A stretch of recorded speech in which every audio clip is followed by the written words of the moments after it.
zillions of spores into the atmosphere.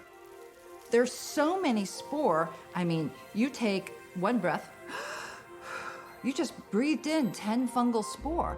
So they are everywhere. We've evolved with them. When you see what mushrooms do, it's kind of spooky in the most wonderful way. I mean, they correct everything on Earth. They support life, they convert life, they carry life. They're remarkable beings. If humans become extinct, what's the next species that will take over the Earth? Maybe mycelium already are the dominant species, not just because they're the most common species on Earth, they're everywhere. I mean, you look at humans, there's 7 billion of us, but we're just one little creature wandering around incredibly vulnerable and don't survive easily if we're assaulted. Hurricane Harvey has started to make landfall here on the Texas coast. More than 30,000 people are without power, and things are only expected to get worse. Puerto Rico, it's had the worst storm in about a century, and it is struggling to understand the new normal of months ahead without basic services. Climate change is one of the biggest threats to our present world, to the future of our planet.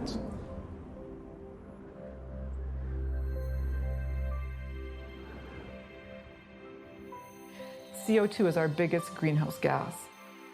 As plants photosynthesize, they literally inhale CO2 while exhaling oxygen.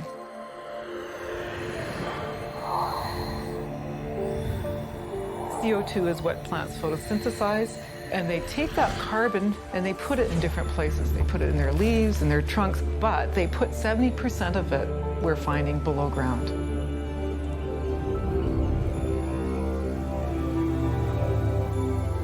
And the root systems trade that carbon for nutrients. The carbon ends up in the fungal cell walls where it's stored.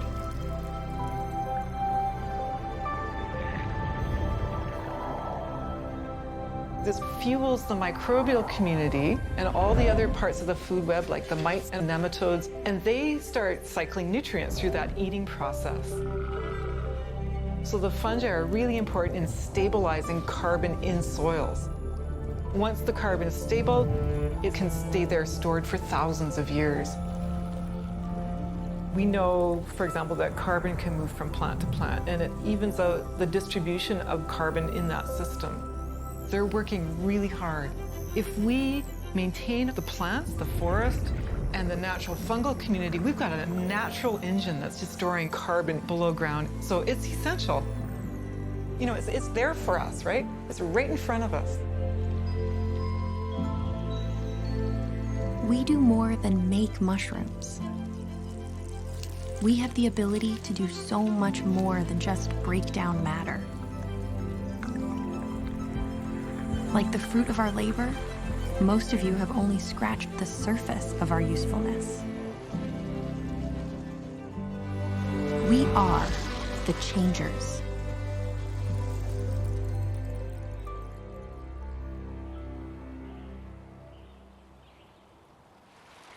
I was 14 or 15 years of age, I believe, when my brother John gave me a book called Altered States of Consciousness.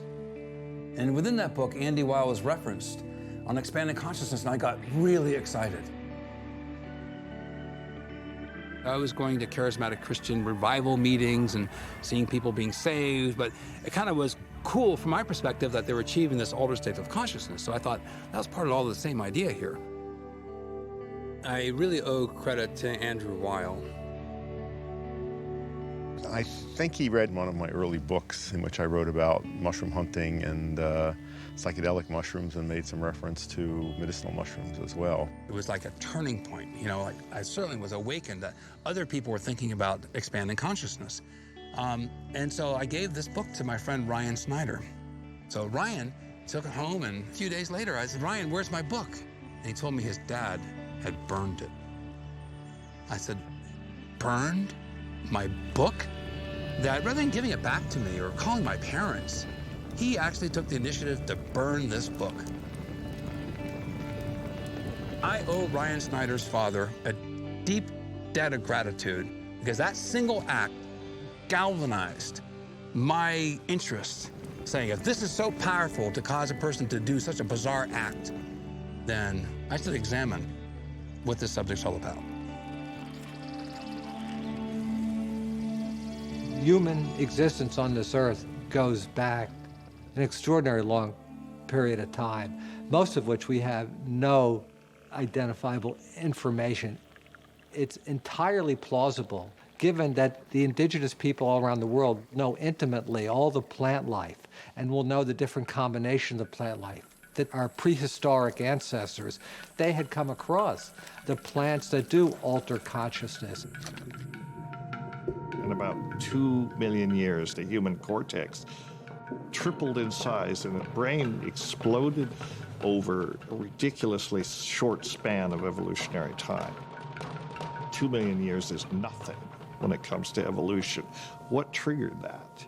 In the late 1970s, Terence McKenna and his brother Dennis McKenna were the first that proposed the stoned ape hypothesis. It is known now that 22 primates, 23, including us, consume mushrooms. And the idea was our ancestors, they came out of the trees and went across the savannah, would be tracking animals that were pooping. Well, in the subtropics, the most common mushroom coming out of those cow patties is Psilocybe cubensis, a potent magic mushroom. One thing that mushrooms and other psychedelics do reliably is they induce synesthesia.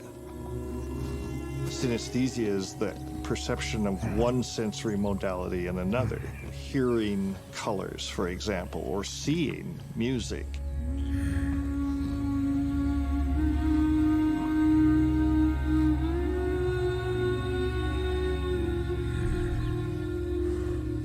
You have these profound experiences, and you have to put yourself in their place and imagine what the impact of such an experience must have been on an early hominid.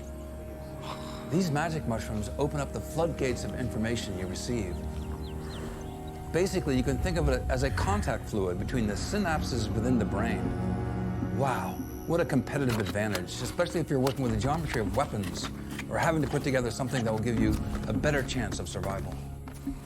The fact that this happened not once, not twice, but millions upon millions of times over millions of years is a very plausible explanation for the tripling of the brain 2 million years ago. It's not so simple to say that they ate psilocybin mushrooms and suddenly the brain mutated. I think it's more complex than that, but I think it was a factor. It was like a software to program this neurologically modern hardware to think, to have cognition, to have language. Because language is essentially synesthesia. Language is an association with inherently meaningless sound, except that it's associated with a complex of meaning. A great deal of the brain's real estate, you might say, is devoted to the generation and/or the comprehension of language. Those neural structures are not found in our ancestors. That's a human trait, to have so much physiology devoted to generating and understanding language. And that's a reflection of evolutionary events that made us what we are.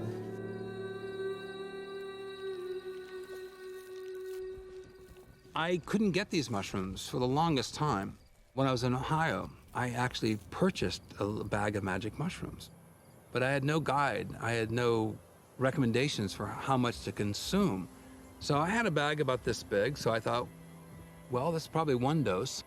So I consumed the bag. Now, for those of you who don't know, this is like 10 times more than you probably need to consume. It was a warm summer day, and there was a beautiful, big tree, an oak tree. And then I noticed the black clouds on the horizon, and I realized there was a storm coming. And I thought, this is great. I have this great visual of the storm coming. And I thought, well, I'm going to climb to the top of the tree. So I'm starting to feel the effects.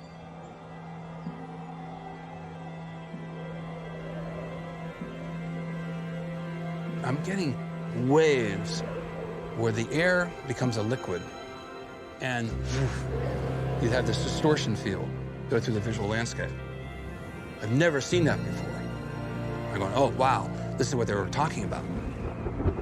And I see the boiling clouds are coming closer, but they're looking angry now. And then the lightning strikes would go, and they go.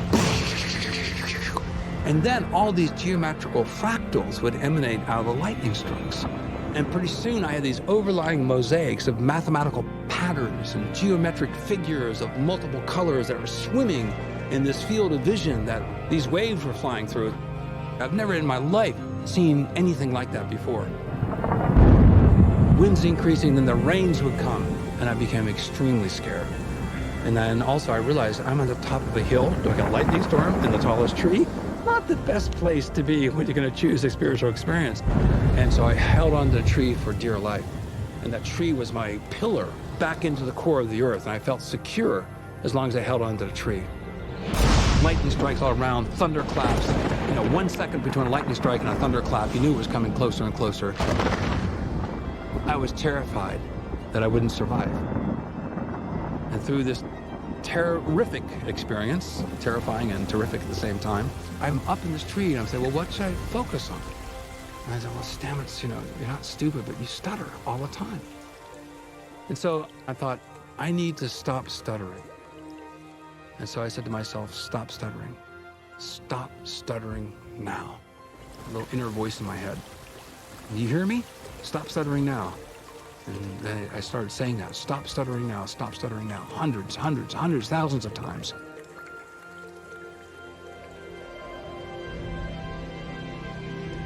After the storm had passed, I came down from the tree, drenched, soaked to the bone, in love with life, with nature, in love with that tree. That tree was so important to me. And I went home and I went to bed. I didn't see anybody. And the next morning I woke up and there was a really attractive lady that I liked a lot. But I could never stare at her in the eyes because I was afraid to stutter and embarrass myself. So better to avoid social contact than have social contact, even though I was really attracted to her. And she liked me, but I didn't know what to do with it, with that attention. And so she was walking past me and she looked at me and she said, "Good morning, Paul." And for the first time, I looked her straight in the eye and I said, "Good morning, how are you?" And I stopped stuttering in one session.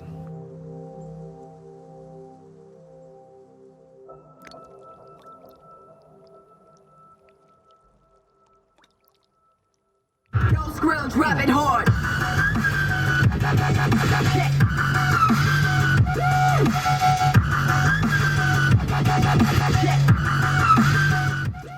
This is the newest thing my employees are listening to. So my employees are our best source of new music. We love loud music with the mushrooms in the laboratories. It causes everyone to be synchronized. We have a lot of nonverbal communication in the laboratories. We're not allowed to talk because your mouth spreads bacteria. So we try to minimize talking. So a lot of it is done by gestures and knowing. So why not have loud music? My dad was a businessman. I swore I'd never become one. But I wanted to be independent. So I created a little mail order business in order to supply myself and other people who had like interests in mushrooms. When we started a business, it was extremely difficult back then. We didn't have the resources. We were pulling little advertisements in Organic Gardening magazine, back when there's only 3 television stations. I invented this business so I could buy equipment for my laboratory wholesale. Amazing to me, we have nearly 100 employees and thousands of media outlets. These mushrooms were so powerful to me that I realized that I wanted to study them. This mushroom is known as reishi, or ling qi, the mushroom of immortality. And it's one of the most amazing and interesting mushrooms that we've ever grown. This mushroom helps the immunity of not only people, but bees.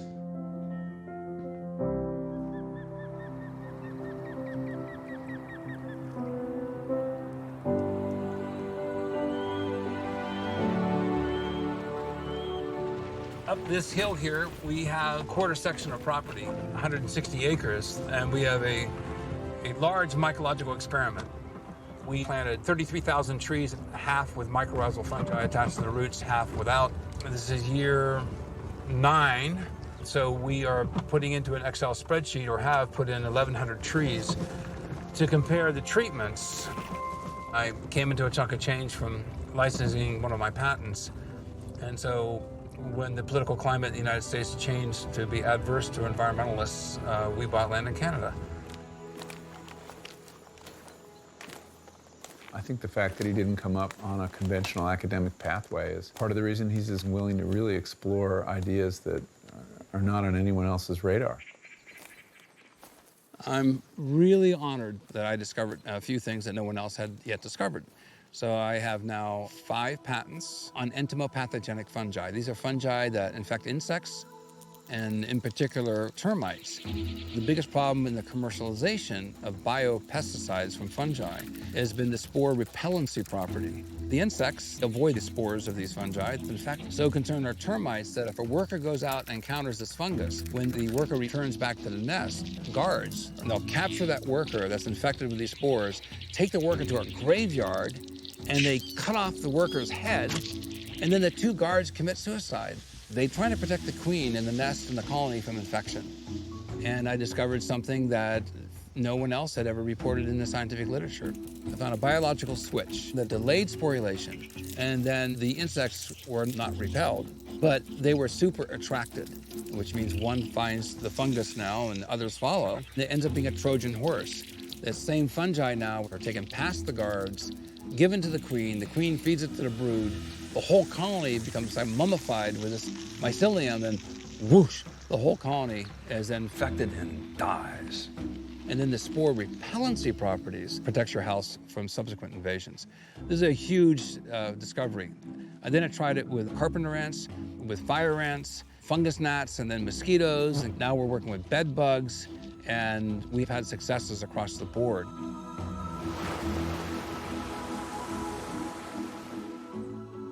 The entire ecosystem is infused with fungi.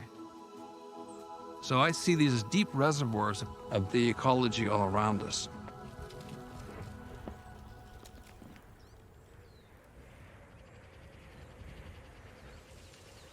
In a world of invention, the answer to our greatest problems may be hiding right under our feet. There are mushrooms that have been used in Western medicine. Penicillin, for example, is a really effective antibiotic. Before it was synthesized during the Civil War, when a soldier would get wounded, they would slap a piece of moldy bread on his wound to benefit from those antibiotic properties, so he wouldn't get an infection. Alexander Fleming discovered penicillin in 1927. The problem was that they couldn't find strains that could be commercialized, that could produce enough of it in a commercially economic fashion. We fast forward, and in 1942, a group of researchers in Chicago went shopping, and a lab assistant found a cantaloupe that was rotting with a beautiful golden mold.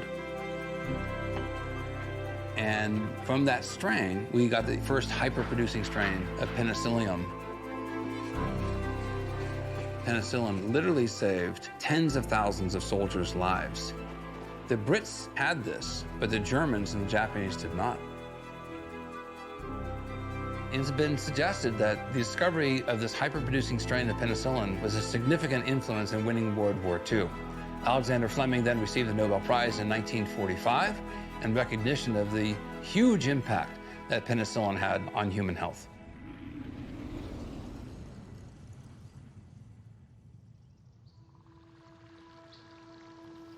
Here's how medicinal mushrooms are thought to work. A fungus will produce all kinds of enzymes. It's like a chemical warfare in order to fight off competition for food, like other microbes, other fungi, bacteria, virus. That's what makes antibiotics work. Chemicals that are produced by fungus, like the one that penicillin is made from, the fungus produces it to kill bacteria that are competition, and when we take penicillin, it kills our bacteria. There's a long tradition of using mushrooms as medicines in East Asia, especially in Korea, China, and Japan. They appear to be able to enhance and protect the body's innate defensive mechanisms. The uses for them fill niches for which we really don't have anything in Western pharmacology. In Western medicine, all of our effort is on identifying agents of disease and eliminating them. That has its place, but we do almost nothing about supporting the good.